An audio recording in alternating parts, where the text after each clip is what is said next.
If you're building your ABA company and you're tired of guessing, this is for you. We built the BCBA blueprint to give you real structure, systems, and support without the fluff. Details are in the description. Welcome, everyone. We're always glad to have a well-attended live stream. You guys that are able to join these can actually participate and interact with our subject matter experts like Francesca. Francesca is here today to talk about creating a culture that keeps your staff on board, keeping them engaged. Private equity, they're calling your people at work and recruiting them in and taking them away from the small practices. How do you establish this culture in your company where when somebody calls them and tries to recruit them away, they say, no, thanks. I love it here. I'm not going anywhere. How do you build that into your company? And that's what Francesca is here to talk about today.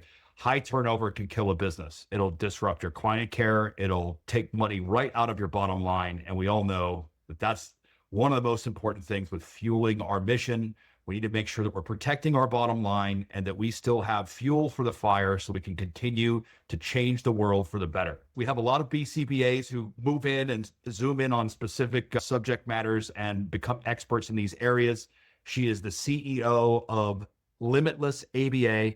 She's here to share some wisdom with us today. So Francesca, welcome. Take it away. Thank you so much. I really appreciate it. And it's an honor to be here. Thank you so much for having me. So you gave the gist of us in your intro for me, but yes, I am a board certified behavior analyst, and I've been in this field for about a decade now. And I've had the luxury of working in a variety of states. So California, all the way to Michigan, down to Georgia, and a variety of states sprinkled in between. I've been able to see ABA in a variety of capacities, in clinics, in home, many different settings.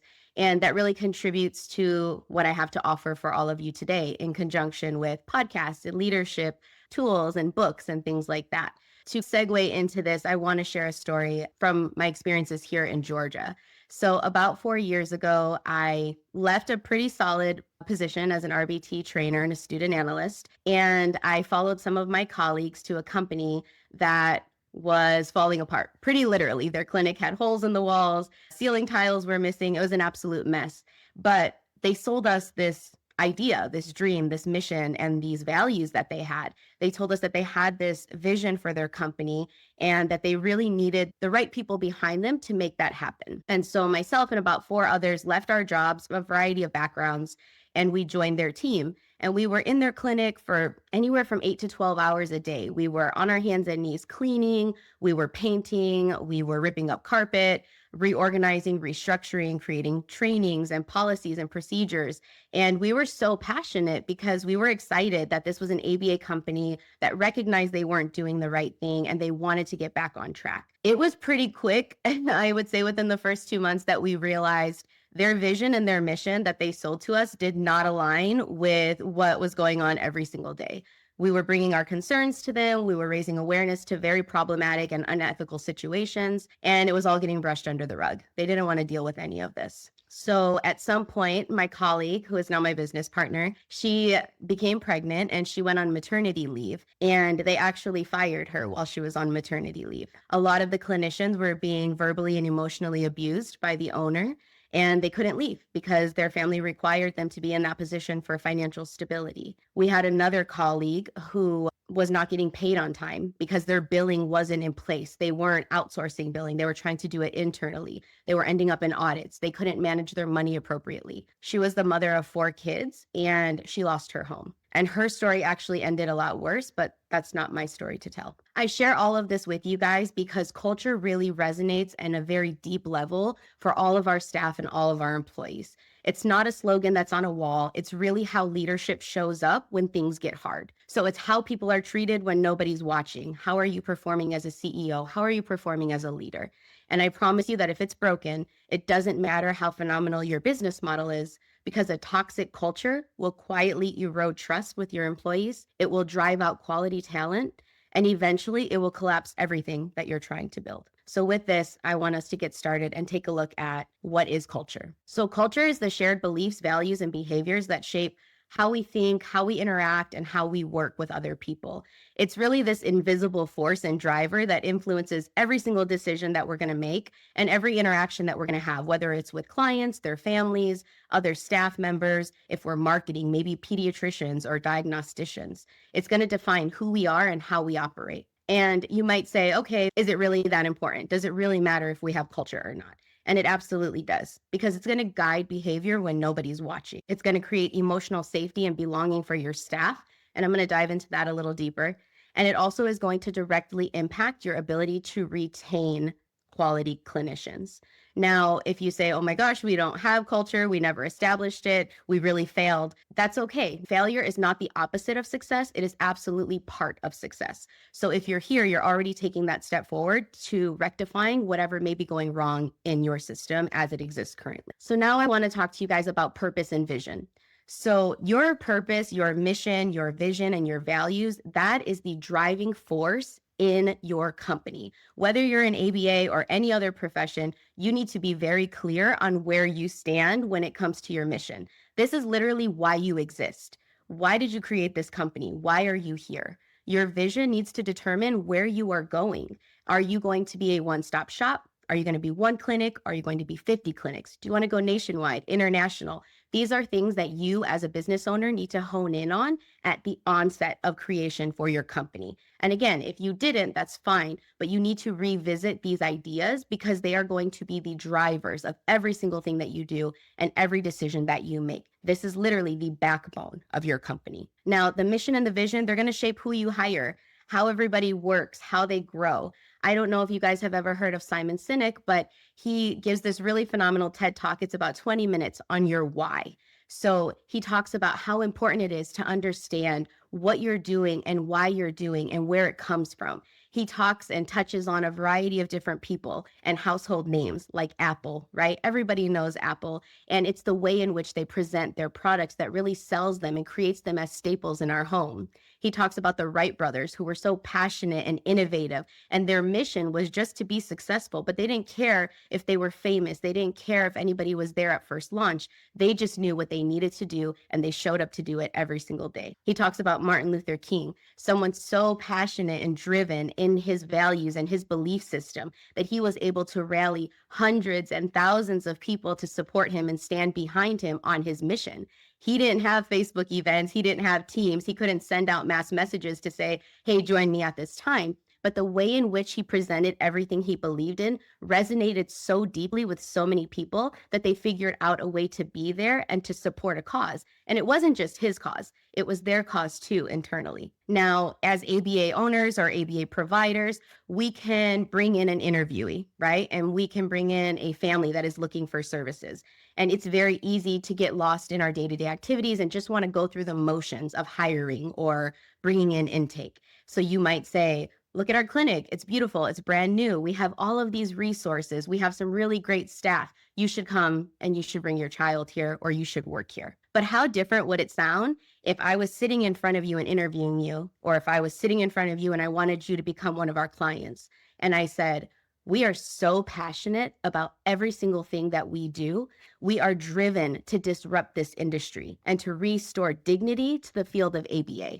We are committed to individualizing plans for every client. We want to make sure that your kid is happy. So that means not just giving them a cookie cutter treatment plan, but seeing what your child likes, what they enjoy. And we are going to shape the way we teach to meet your child's needs and your family needs. We also happen to have a spot available if you'd like to pursue services with us. Do you see how different that is? My mission is very clear. I know why I am in this. I know why I am doing it. I am happy to share that with everybody. If you are not as clear on this, you might have lost in translation some of what you're trying to convey. And if you are losing that with families, you're going to lose it with staff, and it's going to be a culture killer. So what sets us apart? Your core values need to be in constant action. So culture starts with core values that are going to come from the heart and the mind of your founder, right? Your value system needs to directly tie into what you're doing. I cannot tell you how many companies I've worked for, probably over a dozen.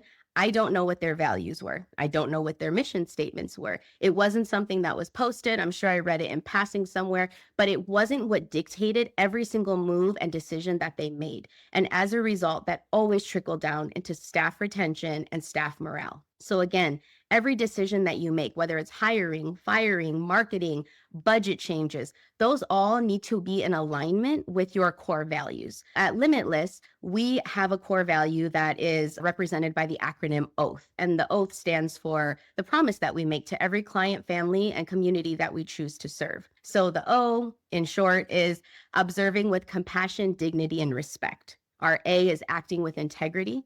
Our T is training for excellence. And our H is honoring outcomes by prioritizing meaningful and individualized goals. Now, that is not just in terms of clients and retention there, but it's also in terms of our staff. So if we say we're going to look at individualizing plans, that doesn't just mean providing goals for our client that meet their needs. It also means that when we hire, we might need to negotiate with that certain individual if we really want to bring them on our team. So let me give you an example. If we have somebody that we really want to bring on and they say, I'm 20, I'm in school, I'm on my parents' benefits plan, I don't really need benefits, but I'd love to work here. It's just, you're not offering me enough. Or what else can you do for me that's going to entice me to come here? We're going to meet them where they are. We might say, sure, let us go ahead and waive that benefits plan. Maybe you love to hike. Maybe you love to run marathons and you would like to negotiate more PTO in your contract. Let's go ahead and individualize what we're offering you so that it meets your needs. It makes you happy.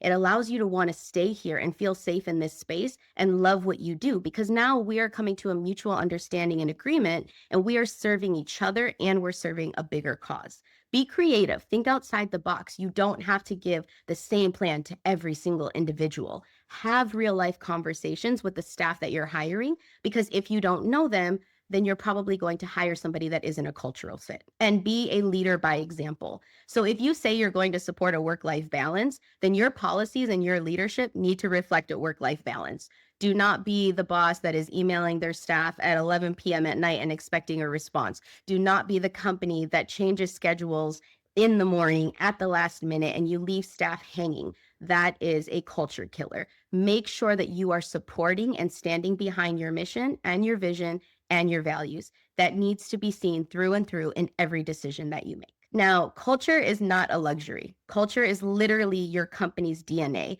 It is your footprint. Happy employees will always go the extra mile, and unhappy employees are going to do the bare minimum, if that at all. So when employees find meaning in their work, they're going to stay and they're going to thrive and they're going to want to grow with you. So culture is your strongest retention opportunity. It's your strongest retention strategy. Now, what we saw in 2024, that turnover rates were extremely high in the field of ABA. And this wasn't just in small businesses. It wasn't just in large businesses.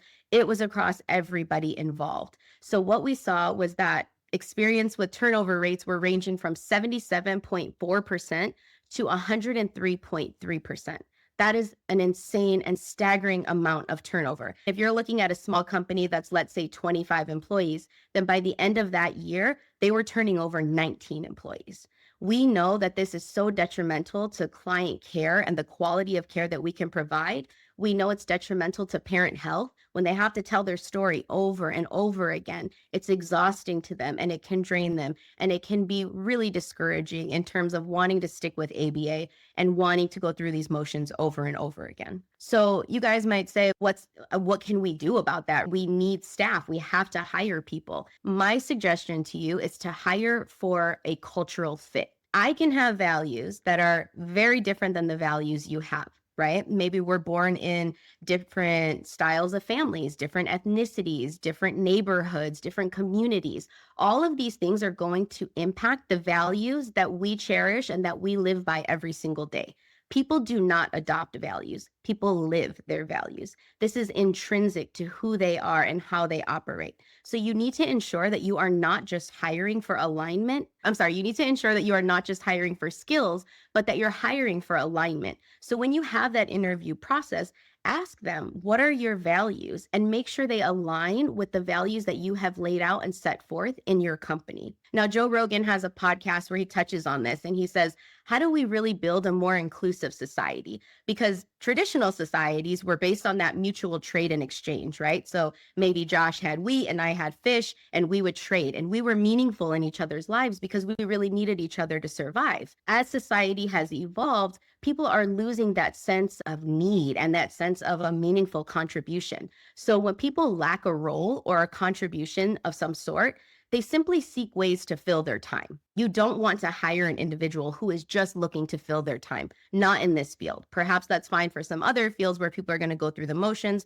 or it's purely a stepping stone for them. But in our field, we really need to make sure that focus is shifted and we are not getting people who just want to pass time, but that we are aligning ourselves with people who want to make a meaningful contribution to society. A lot of research is evolving that's showing millennials and Gen Z are mission-driven populations. They want to be a part of something bigger. They want to leave a lasting impact on this world. They want to leave it better than they found it. So as ABA providers, we need to ensure that we are meeting those same people, right? That we are meeting and that we are getting them to join our companies, that we are investing in them, and that they are also investing in us in return. So if you are somebody who is interviewing right now and you're asking your interviewees to tell you about DTT and manding and reinforcers, then you want to make sure that you're shifting from that conversation. It's one of your core values. If that is your mission, that you want to bring in competent individuals, then by all means have that included. But as ABA providers, we do also have to invest in training, and I won't digress and get into all of that. We just have to make sure, again, that we're asking the right questions so that we are not getting people who did a quick Google search or a quick Chat GPT question and response type thing. We want to make sure that they're not just regurgitating information and that they're sincerely good quality people. So I have some sample questions here for you guys. If you're looking for somebody who's going to provide compassionate care, maybe you can ask them if they can share a time when they went above and beyond to support a family member. If they have no experience in the field, that's a good question. If they do have experience in their field, then ask how they supported a client in the past. What motivated them to do that? If you're looking for somebody who's going to be very quality driven, ask them to describe a situation where they noticed a gap in service. And again, they don't have to be in the field of ABA. They could be working at the postal office and maybe they noticed some inefficiencies in how the mail was being processed and they came up with a plan and they brought it to their director. Maybe they worked in fast food and they noticed that the way they were preparing a sandwich was taking 30 seconds longer than it needed to. And they brought this inefficiency and a plan to their director or their manager. These are still ways that we can gauge the commitment to quality that people have. And it's going to provide some really great insight to us as to how we can expect them to perform when they're within our clinic or within a home setting. And if you're looking for them to really be a contributor to the team, then maybe you want to ask, how do you find purpose or meaning in your day-to-day work or in your day-to-day life, right? You always want to be asking more about them because you need to understand who they are and what they value. And the thing that I will stress the most is do not hire from a place of desperation. So don't take on more clients than you can serve. If you do not have staff, you have no business going through intake because your team will see through this and they're going to realize that this vision and this mission that you're selling to them and that you're preaching about every day do not align with your actions because you're bringing in more clients than you can serve. And now you're not going through a quality interview with your candidates. So the power of intentional culture. Every single company has a culture, and that's whether it's by decision or default. It took us 2 years to build Limitless. And I'm not saying that everybody needs to go through this, but what needs to happen is you, again, have to really hone in on that mission and that vision, your values and your why. Because if you're not very crystal clear on that, it's going to be extremely difficult to expect that to trickle down to your staff. And as a result, you're going to end up with what people nowadays are calling a toxic environment or a toxic culture. So your culture is going to determine your employee behavior and the decisions that they make. So what's valued at the clinic that I work at? How are people interacting? How are my fellow RBTs interacting with the operations manager? And how is everybody solving problems? Are they going up the hierarchy? Are they following protocols? Are they winging it? Are they sweeping it under the rug? Again, all determined by culture. It's going to affect their engagement and their morale. So whether your employees feel motivated to come to work, do they feel respected? Do they feel connected to the work that they're doing? Do they feel connected to their clients and to the overall mission that they're showing up to to contribute to every single day. It's going to work on your attraction and retention, right? So if somebody's happy, they're going to talk to their friend who works for another ABA company and they're going to say, wow, our company is so mission driven. I love what I do. I'm happy to go to work. It's a phenomenal space to be. You should come here. Or maybe they have a family member with autism and they're going to say, this place that I work at is a really great place. They provide top tier level care. Everyone is happy. Everyone's been there for over a year. Maybe you should check it out. It's going to also aid in collaboration and communication. So how well your teams work together and how well they share information. We know as BCBAs that we can get so busy. I might talk to one individual and coach them on a very specific skill set. And then I'm finding that the RBT and the client in the room next door need the exact same coaching. When you're providing that quality intervention and you have a culture that is contributing to teaching and sharing information, you'll find that your RBTs help each other and that they share that information and they almost act in your favor, right? They're not stepping on your toes. They'll still tell the RBT to consult with the BCBA, but they might say, oh my gosh, Francesca and I just worked on this. This is what she told me to do. And so even when you're not in that room and you're physically not present, establishing that culture will thrive and live on, and it will help everybody to feel supported. And then when you're looking at innovation and adaptability, culture is going to drive the company to getting new ideas and changing. You're going to have drivers and creative minds and people who want to actively contribute because they feel like you've cultivated a community where they can do that, where you're going to listen to what they have to say, where you're going to be receptive about all of these things. And as a result, they're going to want to give you these great ideas that they have. Really incredible leaders don't come up with everything on their own. They surround themselves with people who are innovators and who are dreamers and who have great ideas, and they learn from them. So it's important that you create a space where your staff feels like, hey, I can give my CEO or my director some level of feedback and they're going to be receptive to it. And then most importantly, we're looking at your reputation and your brand. We live in a society where people will drag you on the internet. And I wish that it were a little bit different, but unfortunately, that's where we are. So employees that are happy don't always tend to leave the reviews on Indeed or on Google, but sometimes they do. What we can be sure of is that the unhappy clients and the unhappy staff will absolutely leave a review. So for security of your brand reputation and just the perception of your brand, you need to cultivate a culture that keeps. Something we see happening a lot is the owner versus operator mindset. And unfortunately, when you're a small business owner, there's really no great way around this, right? You are the owner and you are the operator. What's important to note is that you need to have a plan in place that will allow you to fade out eventually. You need to identify who will be the operators within your business. Because as an owner, you should really be focused on the vision, the purpose, and the long-term growth of your company. You need to be able to pass that baton to an operator who's going to execute the everyday strategies. And again, I completely understand, not possible for everybody when we're a startup. Sometimes as BCBAs, we're the CEO, we are the indirect care, we're providing supervision, we're doing all of the things, we're wearing all of the hats. The issue with that is if you want to do that long term, it is not sustainable. And it will absolutely kill the culture that you've established in your company. Company culture really thrives on shared leadership. So you need to be identifying other leaders that you're going to bring in, make sure that they're clear on their values and on the systems that you have in place.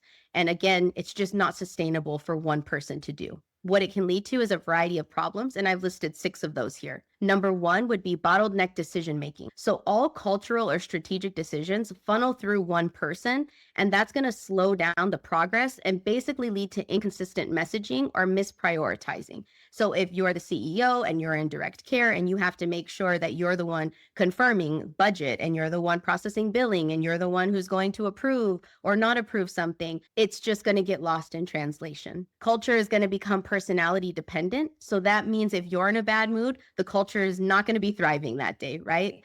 The company culture is going to reflect the owner's personal style rather than the values that you said you were going to adhere to at your launch. That's going to be leading to burnout. It's going to lead to you being unavailable, to you being stressed. Your culture is going to suffer. Your staff is going to feel that. It's going to trickle down. You're going to have limited bandwidth for leadership. So owners and operators, again, who are wearing too many hats, leave little time to put intentionality behind building culture, behind monitoring culture, behind reinforcing company culture. Culture is not something that you just put on a piece of paper and you say, okay, this is our company culture. Let's try to do these things every day. You need to live that culture. You need to breathe that culture. You need to embody it every single day and lead by example so that everyone else around you can follow suit. It's going to lead to a lack of scalable systems. So cultural values that they're not codified, right? They're not shared across all leadership layers. As a CEO and a founder of my company, I am super passionate about what I do. And I hope to instill that same passion and drive in everybody that I speak to, everybody that I oversee, every operator that I trust with my business. But if I don't have clear structure, culture is going to dilute as my team grows, as I expand to multiple clinics, as I expand in-home services. So I don't want to wear all of the hats because then I can't continue to invest in culture and monitor it closely. What's going to happen as well is that you're going to get into this reactive versus proactive culture. So you're going to be an overwhelmed owner. You're going to put out fires. That's where your focus is going to be. Oh my gosh, the billing isn't getting processed. I have to deal with that today. Oh no, mom is mad. I have to talk to her. Oh, treatment plan is going this way and we don't have soap and we don't have toilet paper. You're pulled in 1,000 directions and you find yourself being reactive. You're not planning proactively about what you're going to do to build culture. You're not able to be the person who says, let's plan a community outing. Let's plan a day where we go to a baseball game. Let's just have a day where everybody comes in and we make s'mores and we share stories and we share wins. It doesn't always have to be super costly, but it needs to be something that is meaningful to you and your staff. So you want to be sure that you're creating nurturing and value-driven environments and that you're not just reacting to every single thing that is happening. And lastly, you're going to have that poor work-life balance. And if your owner is always on, if your owner is always stressed, your team members are probably going to feel that pressure and they're going to either want to replicate the same because they feel they need to impress you. So they need to keep up and they need to constantly be on and they're going to get burnt out, or they're going to develop under other unhealthy norms that, again, just don't align with your vision and your mission. So what can you do? Maybe you are past that startup phase. Maybe you're 6 months in, maybe you're a year in, and you're sitting here listening to all of this and you're like, oh my gosh, we don't have culture, or, oh no, we have a broken culture. That's okay. We can repair it, but you have to actively do it and you have to follow steps to make sure that you're changing the situation that you've created. So step 1 is starting with a self and team assessment. You don't just want to have a pizza party. You don't want to give out $5 gift cards. You don't want to say, okay, I give you a raise, you should be happy. That's not going to work. These are all band-aids. So you need to pause the solutions and you need to start with the foundation. So stop reacting, take a step back, and really assess what's truly sustainable. Because realistically, if we're buying a birthday cake for one team member, every time it's their birthday, you're going to find yourself buying 50 and then 60 and then 70 as you scale. That's not sustainable. That's not going to make people feel valued. You're not going to be able to uphold that standard. So make sure that you're looking at your team and you're understanding where you are versus where you want to be. So your personal values and your organizational values, and look at, do you have the right people in the right roles, right? Is your clinical director driving the right things? Is your operations manager upholding their job and fulfilling their roles? If you have a billing department, are they handling everything that they need to be doing? You got to really take a look internally. You have to talk to key people and you have to see, what do they like and what do they dislike? You got to identify the gaps in the value and where you're not aligning. You're also going to want to take a step back and define or redefine the values clearly and ensure that they align with your overall vision. Because again, maybe you're listening to this and you don't even have any values in place. Maybe you don't have a mission statement. Maybe you're a clinical director of a facility and you're like, oh my gosh, I don't know what our mission or our values are. I really got to revisit that. So that's where you want to start. Look at your values. Are they aligning? Do you have the right people in the right places? What does everybody like and dislike? Step 2 is that you want to make sure you align values across all roles. So you want to explore value alignment all the way from the top where your CEO is to the front lines. Maybe that's your receptionist or your RBTs or your janitor. Ask them, what values are being communicated to you guys? What do you see? Are they intentional? Are they not intentional? What are we conveying to clients? What type of values are we showing them and their families? The way people are treated should really be reflected through your values. And the way that they perceive treatment is also going to matter in that sense, right? Because maybe you feel like you bringing in donuts once a week really shows them that they're valued. But maybe your staff is like, this is ridiculous. I don't even like donuts. Why are they doing this? So make sure, again, that everybody feels like they're being heard. This is probably going to lead to some authentic and some tough conversations, But those conversations really matter because screens drive us. They drive so much of what we do, right? It's really easy to send an email and tell somebody what they did wrong. It's really easy to go on Teams chat and say, hey, good job, Lisa, way to make progress on Manding Go. That's just so impersonal now. So take that extra step, take those extra couple minutes and create that personal connection.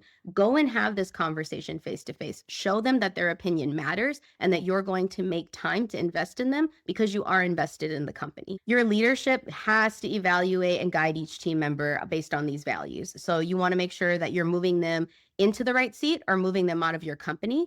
And that's really going to come in with step 3, where you're embedding values into hiring and those conversations. So again, revisit those interview questions. If you have a desire to make sure that your values are aligning with interview questions, put it in ChatGPT. Simple question. How can I align my mission? Paste your mission with my values and my interview questions. It will generate 10 to 15 questions that you can ask. You guys can tailor it to what you need. Easy peasy, right? Make sure you're hiring for those cultural fits. Ask yourself, who are we hiring and why? Who have we hired in the past month and why? Are we hiring people we worked with before? Are we hiring people that just have a lengthy history as an RBT? Do we even know if they're a good RBT? Could be an RBT for 5 years and not be great. Could be a BCBA for 5 years and have no experience with best practices or up-to-date literature. So time is not always the telltale factor of a good quality employee. Number 4 is that you're going to want to build and sustain a values-driven culture. So again, don't put Band-Aids on this situation. Make sure it's something that you can sustain. Your culture is going to be felt in everyday moments and activities. It's going to be seen in your RBT's faces. It's going to be seen in the pace, the way they're moving, the way they're running trials, how many trials they're running. It's going to be the energy in the room. I cannot tell you how many clinics I walk in and everybody looks miserable. Staff looks so unhappy to be there. They're just hunched over, shoulders are low. Maybe the receptionist is sleeping. That's a real story. I worked at a place where that happened. So families are coming in and she's sleeping at the front desk. Staff is just lollygagging through their day. BCBAs are hiding in the office. That does not exude a great culture. If I come in for an interview and that's what I see, that's not a place that I want to work. And make sure that you're empowering your leaders to do the right thing and not just follow numbers. As a field of ABA, we are so numbers driven now. And I'm sure everybody's nodding to this because as a BCBA, you're always having to hit billables. I have to hit 25. I have to hit 30. I have to hit 35. And it just pulls the personality out of each individual. It doesn't allow you to be real and authentic because every single supervision session becomes more of a transaction, right? So now you're there for 2 hours and 7 minutes because you have to hit that clinical billable. That's as much as you can give that client because then you got to move on to Joey and then you got to move on to Susie and everybody can only have a set amount of hours. Don't drive a company that does that, okay? ABA is not the field for it. I understand that everybody needs to make money. We'll talk about that later in a different conversation and presentation about pro formas. You can be very clear on where you stand with that. But what you cannot do is just drive your employees to meet numbers because you're going to create robots. You're not going to create authentic quality clinicians. And that again will kill your culture. So communicating culture. Great culture requires clear, consistent communication. Some people call MBWA, management by walking around. That's a leadership style where managers are actively walking through the clinic to observe, listen, engage with staff directly. It's a phenomenal style. You don't want to be the director that is non-existent, or when you're in the building, you're in the office the entire time and nobody even knows who you are. This is really an opportunity for you to show your staff that you care, for you to catch them in those moments that are trying, where you can provide that support, to maybe catch them in an opportunity where they're doing something phenomenal. And you can, again, create that face-to-face interaction where you're giving them praise and patting them on the back. It's going to strengthen the relationship that you have with them in that overall team culture. And it's going to show that you have a genuine interest in the work that they're doing. If you are in a space where, your culture is pretty toxic and maybe it's not thriving, you want to consider anonymous feedback and employee surveys. So there's a variety of tools. I've listed some of them here. You can look at them, but just be mindful that if you have a damaged culture and you send out these anonymous surveys, your staff's probably not going to believe you that they're anonymous. I've been in that role before and I'm not as candid as I should be or as I could be because trust has already been broken. So in those instances, you might need to bring in a third party, somebody who's unbiased, somebody who doesn't belong to your organization, and they can bridge that gap and distribute these types of surveys. And then just remember that communication is key. So we have something at Limitless that we call Real Talk. It's transparent company conversation. We get together with some of our drivers, trainers, RBTs if they want to participate. We do some virtual, we do some in person, and it just gives everybody an opportunity to express their concerns, to tell us what's working, what's not working, what we could improve, and then we can create actionable steps. And when we do this, we get a list of what's not working and we get a list of what's working, but we start to target in a hierarchy what's most important to our staff, what's most important to maintain an ethical and compliant company. And then we start to provide open communication in regards to that. So we'll send out maybe like a weekly email saying, these are the top 3 things you guys told us mattered. This is what we're going to do to improve them. These are the action steps that we've identified. This is the progress that we've made. And it keeps everybody on the same page. It doesn't just leave RBTs with a 1-hour team meeting where they get mad, they tell you everything they're mad about, and they leave. And then there's no motion, there's no movement. Everything stays the same. So consider implementing something like this. Some people call it roundtables, some people call it town halls. Call it whatever you want, but you need to bridge that gap between lack of communication if you want to drive a strong culture. So your steps for culture transformation are definitely going to be in the creation and development of an action plan and a timeline. So step 1, hone in on that vision and mission and your values. If you're sitting here and you don't know what they are, as soon as we end this, you should be revisiting that, creating it, revising it, doing something to ensure that it's in place and that it still aligns with who you are. Because let's be real, maybe you started your company 2 years ago and things have changed, and you take a look at your mission statement and you're like, actually, my desire has evolved as a business owner. I want to change this a little bit. Step 2 would be completing that self and team assessment. Call in people, have those real life conversations, the difficult ones. Find out what you're doing right and what you're doing wrong. Step 3 would be aligning those values across all roles. Revisit your hiring process and have the ongoing conversations. And then step 5, build and sustain a values-driven culture. Once you decide that you are going to be committed to your vision and your mission and your values, it needs to transpire in every single thing that you do. If you're going to make a budget shift, if you're going to cut a budget in some way, shape, or form, let's say you're getting rid of reinforcers, make sure that you can rationalize that by looking at your acronym for values or your mission statement. Everything has to align. Just because you're not doing as well as you would like doesn't mean you get to cut corners on the quality of care that you provide or the cultural space that you have provided for your staff. So please make sure you're constantly revisiting all of these items with every single decision that you make for your business. And my final thoughts here are just that culture is your greatest differentiator in today's world. It's so easy to go work anywhere and work at a bad place and jump from job to job, but people don't want to do that. We know that the generations that are in the workforce right now want to leave an impact on this world. They want to leave it better than they found it. So now we just need to align with those individuals. Culture is going to determine who stays, who thrives, and ultimately how far you go. If you're happy with where you are, if you're just a 1-clinic space and you have 7 employees and that's all you ever want to be, fantastic. But if you want to grow, you need to invest in culture. And you want to create a brand that just does the right thing. Lead with empathy, lead with your heart. Build real human connection, be an individual, not a robot.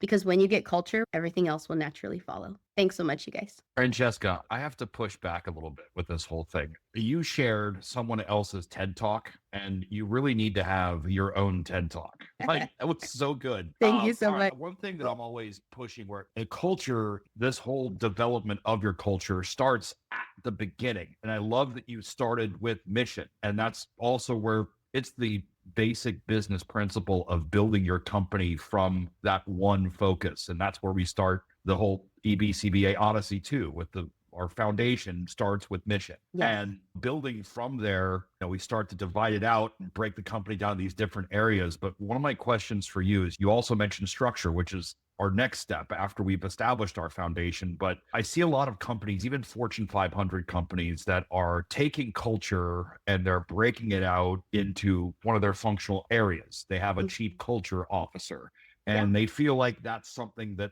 they can do there. I disagree with that. I really feel like your culture is too intertwined with your leadership and your vision and your strategy going forward. And I have always believed that should be part of the CEO's job. That should be in your strategy and leadership, and culture should be part of that. How do you feel about it? I think it's multifaceted. I see what you're saying, and I'm not in disagreement because I do feel that the CEO is the driver of maintaining the culture of the company. Essentially, the owner will pass on that baton to the CEO, and they need to embody that in every decision that they make. But I have seen companies grow to such a large population, for lack of a better word, that they require somebody to solely be invested in making sure that culture is maintained. And so I have some phenomenal mentors. They do have people that's not their sole role, but they do really hone in on driving culture, creating a brand that is constantly giving. Where I will say they need to meet is that the CEO is present at every single one of those culture driven events. So maybe they're not the one handling it directly, but they're always present so that the team knows they are still committed. And I will say that they've grown, some of my mentors, to such a scale where people told them, you're not going to be able to attend every event. You're not going to be able to attend culture days. And they make it happen. Every single one of the owners or founders of that company flies into whatever state it is on whatever day it is, and they make sure they are present to give a talk and to show that they are committed to the culture of that company. So it's not so much about being impossible or sustainable. It's about your desire to really to say what you mean and mean what you say. And that management by walking around, actually being present and being there. And we have this, everything is based around technology. Like you said, everybody's looking at a screen all day. And some of the tools that you mentioned are great tools to use. And I will mention also, if you're using Microsoft 365, Microsoft also has a great new product they've rolled out called Viva. And like anything else with Microsoft, it comes out and it takes a few years. We're on Teams right now. And for the first 5 years Teams was out, we were sending out automatic uninstalls to remove Teams from any computers because it was garbage. But now it's developed into something great. And Viva's been out for a few years, and it's really helped a lot of our clients, especially in multiple locations, and being able to drive engagement and those anonymous kind of feedback recommendations or thoughts where people can unload. And that goes straight to the CEO, straight to the owner, and constantly driving that engagement and really getting your employees to communicate. The culture starts at the beginning. That needs to be built into your business. Every standard operating procedure, every policy, every checklist that you generate for your company should be rooted in that culture, in your structure, in your mission and vision. And just like that starts at the beginning of the company, your relationship with your employees also starts at the beginning. When they read your job description on Indeed, you're starting off that relationship right there.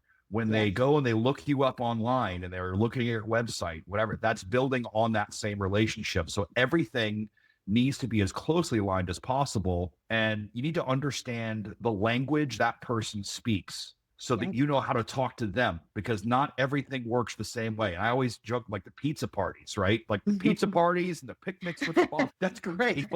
And gift cards are great, but there are some people who just don't care about this kind of stuff. It does not make them happier. It doesn't move the needle in any direction, and you're going to lose engagement with those people. 100%. And we had a guy on, it was probably a couple years ago now, and I refer back to him all the time because one of the early live streams that we did here was with him, and he's not in ABA anymore. He was a RBT. He worked in the field for 7 years, worked for a couple different ABA companies, and he left. And now he's using his behavior skills to develop the user interfaces for John Deere tractors, believe it or not.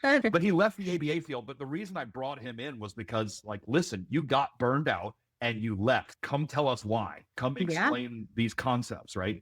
And he talked about the pizza parties and the gift cards and all that stuff, right? But you know what? The number one biggest thing that he really enjoyed, like his favorite job, and why it was his favorite job was because he had a background in theater, and his boss knew that he had a background in theater and said, hey, why don't you put on a play? And this was like a major milestone in his career, because something as simple as that, they know that his love language was that act of service, really. So you've got your 5 love languages, like you need to use in your marriage, with your children, with everybody who works with you, understanding those love languages, words of affirmation, acts of service, receiving gifts, quality time, and physical touch. We can't do the physical touch thing a whole lot at work. A fist bump or a high five or a handshake is always good. That act of service where the boss went and engaged with him and said, you need to do a play. Right. Them knowing this about that person, that starts at the interview. Like that's Yeah, at the very absolutely. beginning, like identifying what it is about that person that they really need to get from you as a leader, as a boss to stay. Really love this. This was Thank you. amazing. And you need to do your own tech talk. Maybe I'll send him this video. I said tech talk. I meant TED talk. You need to do TED talk. This guy you shared, if anybody wants to go watch this, Simon Sinek, Josh dropped that in the link for us. He has 12.4 million views over 15 years. I think you could pull that off. Yeah. I think you could do that. You need to He's do a phenomenal. He's a phenomenal leader. Really enjoyed this, and thank you everyone for attending. Francesca, great Thank job. you. We'll get this recording up as quickly as we can because this is fantastic. So thank you Thank once you again. so much. We look forward to doing another one with you as soon as possible. Absolutely. Thanks so much, Derek and Josh. I appreciate it. Bye everybody. We love you guys. You're already doing the work, investing your time, your energy, and your vision. So let's make it count. Build something that works without breaking you. The EBCBA Blueprint is the way. Get started for free with our foundation course.